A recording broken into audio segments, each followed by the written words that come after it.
新しいママと住むから、お母さんは今すぐ離婚して出て行って。そうね、邪魔者は消えるわ。幸せになってね。私は夫と浮気相手に家を追い出され、一人去っていくことになったのだった。夫は予想外の娘の行動に驚いた。てっきり私と一緒に出ていくと思い込んでいたからだ。ちょっと待てよ。まさか嘘だろ？冗談じゃないわよ。私、子供の面倒なんて見ないわよ。夫と浮気相手は焦り出したが、彼らには娘の世話をしなければならないある理由があったのだ。私の名前はユキコ。40歳の専業主婦だ。夫と娘2人との4人家族で自宅マンションに住んでいる。夫のマサトとは同級生で、学生時代から交際を続けており、夫が会社に就職して2年後に結婚した。私は大学を卒業後は家業の手伝いをしていたが、夫との結婚を機に家を出て専業主婦となり、その後は娘2人の出産、育児と忙しい日々を過ごしていた。現在、娘のアイナは中学生、南は高校生になった。2人とも反抗期真っ最中で、親とは会話しないし、姉妹で喧嘩ばかりしている。ちょっとお姉ちゃん、それアイナのお菓子だよ。名前書いてないじゃん。もう食べちゃったよ。もう何の騒ぎなの？お菓子の空き袋置きっぱなしじゃないの？知らない。食べたのはお姉ちゃんだもん。私も知らない。こんな風にくだらない理由での喧嘩ばかりで、私から見て娘たちはまだ幼い子供のように思っていたのだ。そんなある日、私は体調に異変を感じて病院を受診すると、初期の癌だと言われた。夫にそれを告げると、夫は驚いて興奮状態になった。癌なんて大変なことになったな。どうしよう。これからどうすればいいんだ？入院する必要があるらしいの。お前に何かあったらどうやって暮らしていけばいい？いろいろ決めておかないといけないぞ。何かあったらなんて、そんなまだそこまでは。何をのんきなこと言ってるんだよ。癌が進行して意思表示ができなくなったらどうするんだよ。夫は自分のことばかり心配している様子で、私はすっかり気がめいってしまった。お母さん、私たち自分のことは自分でやるからね。無理しちゃダメだよ。お母さん、料理ならお姉ちゃんよりアイナが上手だよ。手伝うからね。私が癌になったことを多感な年頃の娘たちがどう受け止めるか心配だったが、娘たちは家事を手伝ったり、いたわりの言葉をかけてくれて、私は子供たちの成長に逆に驚いたのだった。私は入院して手術を受けることになり、その後の経過で予後は良好だと主治医から説明を受け、安心した。夫にそのことを伝えようと連絡したかったが、なぜか夫と電話がつながらない。仕方なく娘に伝言を頼んだところ、娘から衝撃的な出来事を伝えられた。お母さん大変だよ。お父さん浮気してるよ。新しいお母さんだよって変な女の人を家に連れてきたの。なんですって？お父さんが？本当なの？もう最悪よ。アイナなんてずっと泣いてるのよ。おばあちゃんに電話するわ。娘のみなみが私の実家に連絡を取ってくれて、明日、娘たちと私の両親が病院に来てくれる予定となった。その翌日、娘たちより先に夫が見知らぬ女性を連れて病室を訪れた。はじめまして、ルミと申します。実は旦那さんとは結構前からお付き合いしています。お付き合いって？悪びれずに挨拶してくるルミのずうずうしさに、私は呆れ返ってしまった。夫の方はそんなルミを愛おしそうに見つめてうなずいている。そして私に向かってこう言ったのだ。お前はもう長くないだろう。彼女との結婚のために早く離婚の手続きをしたいんだ。私たちは愛し合っているんです。奥さんではもうこの人を支えるのは無理でしょ。あとは私に任せて安心して旅立ってください。マンションも早めに譲ってくださいね。夫は私が癌でもう長くないと思い込んでいるようで、浮気相手との新生活プランで頭の中がお花畑状態になっているようだった。あなたたち正気なの？自分が何言ってるか分かってるの？もちろん分かってるさ。あのマンションのことをちゃんとしてくれないと俺たちの今後に関わるんだ。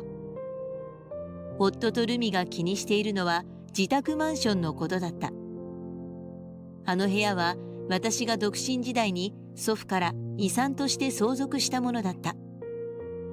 私の祖父は複数の不動産を扱っている資産家で、賃貸物件として商用目的で所有していた高級マンションの一室をまるまる私に譲ってくれたのだった。夫は私が遺言ではっきりとしてくれないと、マンションの所有権が娘たちとで3等分になってしまうというのだ。もう聞きたくない。2人とも出て行ってちょうだい。私は驚きと怒りと悲しみで何も考えられずに2人を病室から追い出した。しばらく泣き続けていたら、娘たちはどうしているだろうと心配になった。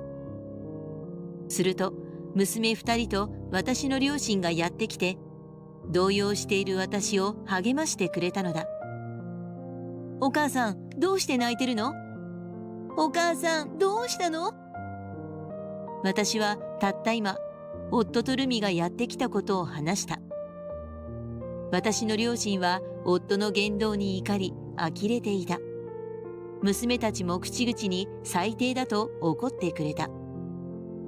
落ち着いた私は、癌は良性でもう完治していることを、やっと娘と両親に告げることができた。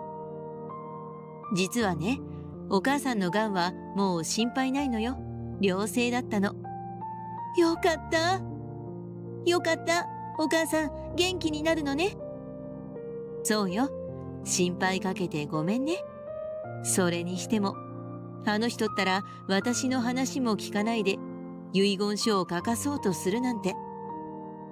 癌が良性だったことをみんなが喜んでくれたが、私の入院がきっかけで夫の本性が明らかになった以上、もう家庭を維持することは難しいと思えた。私は両親と話し合って、退院後は実家に帰ることに決めた。当然、娘たちも実家に連れて行くつもりだったが、娘たちはあのマンションで暮らすと決めていた。そしてその理由も話してくれた。私は娘たちの気持ちを聞いて少し戸惑ったが、夫に対してはいい仕返しになると考えたのだった。私はマンションに自分の荷物を取りに行く際に、夫と浮気相手と話し合いの場を設けた。離婚は受け入れます。ところで娘たちのことはどうするつもりかしら。それは母親と一緒に暮らすべきだろ。そうよ。母親が連れてってよね。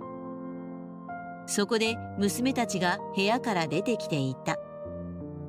新しいママと住むから、お母さんは今すぐ離婚して出て行って。そうね。邪魔者は消えるわ。幸せになってね。夫は予想外の娘たちの行動に驚いた。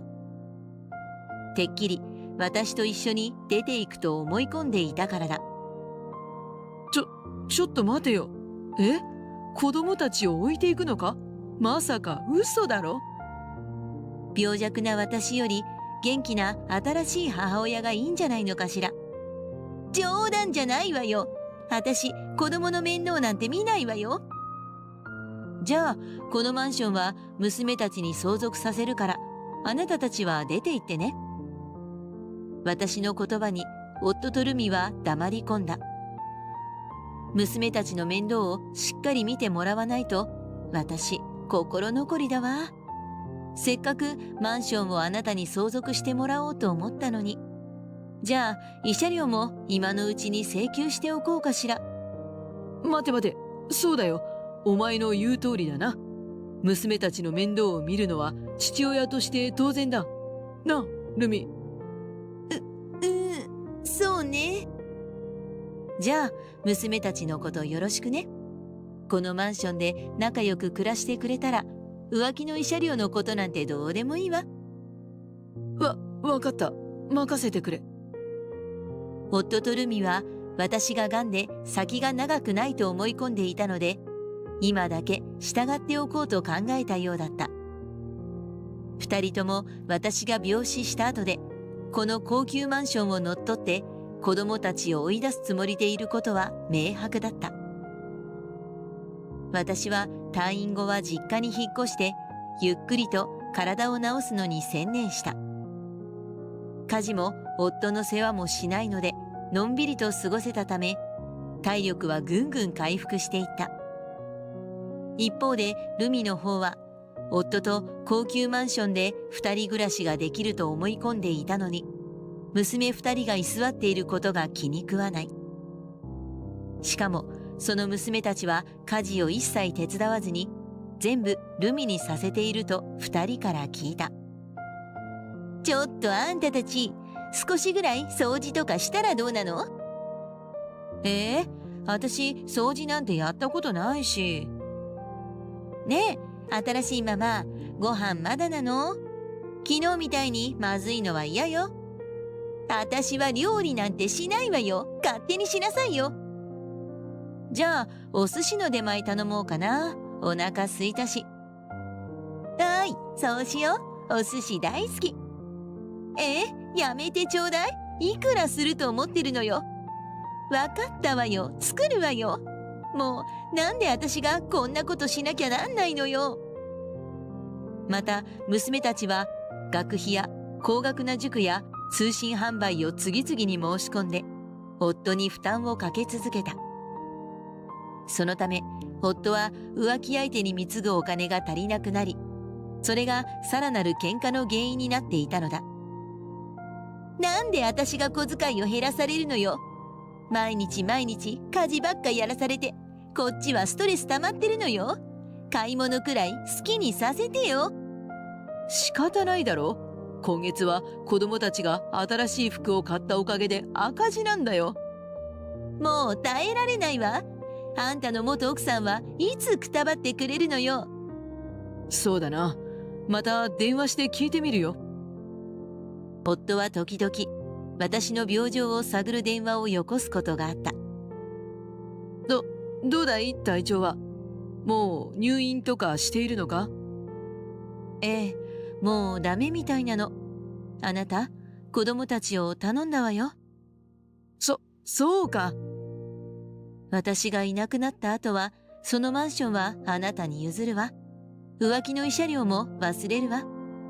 そうか。だから娘たちがスキー旅行に行きたがってるから、旅行代ちゃんと渡してね。わかった。娘たちは夫から旅行代金をもらって、私と一緒に旅行に出かけた。またある時は夫に私の方から連絡をすることがあった。あなた、南が受験合宿に行きたいそうよ。あれな。高額だからやめさせようと。南が志望校に合格できたら、私はもう思い残すことはないわ。そうか、そうだな。わかった。夫はマンションの相続と慰謝料の取り消しを当てにして借金を繰り返しているようだった。そんな風にして1年が過ぎる頃には、私は実家の家業から独立して自分の事務所を持てるようになり、仕事の受注も増えて従業員も雇うことができた。ある日、その仕事の関係で、私は浮気女ルミの実情を知ることになった。1年後、私は夫とルミに会うことにした。マンションを訪問した私の要望を見た夫とルミは、かなり驚いた表情を見せた。それもそのはずだ。二人は痩せてボロボロになった私を想像していたのに、現実の私は颯爽とブランド物のスーツを着こなしたバリバリのキャリアウーマンだったからだ。お久しぶりね。今日は今後のことで話があってきたの。おう、なんかお前元気そうだな。ええ、おかげさまでね。ところでルミさん。何よ。娘たちがお世話になったお礼と言ってはなんですが、こちらの調査結果をお知らせしますね。早めに対応策を講じておくことをお勧めしますよ。私は資料の入った封筒をルミに差し出した。何これ。なんだこれは。うちの実家が調査会社を経営しているの知ってるでしょ。私ね、そこから独立して更新所を経営しているの。浮気調査が専門のね。浮気がどうしたって言うんだよ。俺は自分からちゃんと告白してるぞ。あなたのことじゃないわ。そちらの方よ。私はルミを指して言った。ねえ、ルミさん。あなたはこの人の他に複数の既婚者と関係を持ってるわね。うちの依頼人からそのうち訴えられるでしょうから覚悟しててね。あ、これその証拠写真だから。嘘よ。封筒の中から出てきたのは、ルミが何名かの男性とイチャついている写真だった。なんだこの写真の男どもは。おいルミ、お前浮気してるのか。こんなのデタラメよ。それにあんたは癌でもうダメなんじゃなかったの。このマンションの相続はどうなってんのよ。そうだ、お前病気じゃなかったのか。騙しやがったな。夫は浮気相手にさらに浮気されていた事実と、病気だと思っていた私が元気な姿で現れたことで混乱していた。何も騙してなんかいないわよ。人間はいつかは寿命を迎えるでしょ。それをそっちが勝手にもうすぐだって勘違いしただけじゃないの。あ、そういえばうちの弁護士から浮気の慰謝料請求があるからよろしくね。彼女の方は一体何人分請求されるのかな。はあ、慰謝料。子供たちの面倒を見たら請求しないはずだろ。いつそんなことを言いましたっけ。それに子供たちは私が連れて行きますから、もう面倒見なくていいわよ。そんな。娘たちはアタッシュケースを抱えて部屋から出てきた。今日でここを去るつもりだったからだ。そして娘たちは父親とルミに向かって満面の笑みでお別れの挨拶をした。お世話になりました。お元気で。私と娘たちは笑顔で目配せを交わし合った。計画通りね。その後、私は予告通りに夫とルミに慰謝料を請求した。あのマンションは売却し、二人を追い出したのだが、その前にルミはお金のない夫を見限って逃げ出していた。ところが、ルミが他の浮気相手にすがりついたところを、うちの更新所の職員が見つけて、相手の奥さんに捕まって修羅場になっているそうだ。私は慰謝料取り立てのために、夫に対して給料差し押さえの手続きをしていたので、夫は安い社員寮に移り住み、会社では白い目で見られながら、慰謝料と借金返済のために働き続けている。私は順調に仕事を続けて、更新所の経営は軌道に乗ってきた。娘たちと幸せな生活を送っていけるように、健康には気をつけて暮らしている。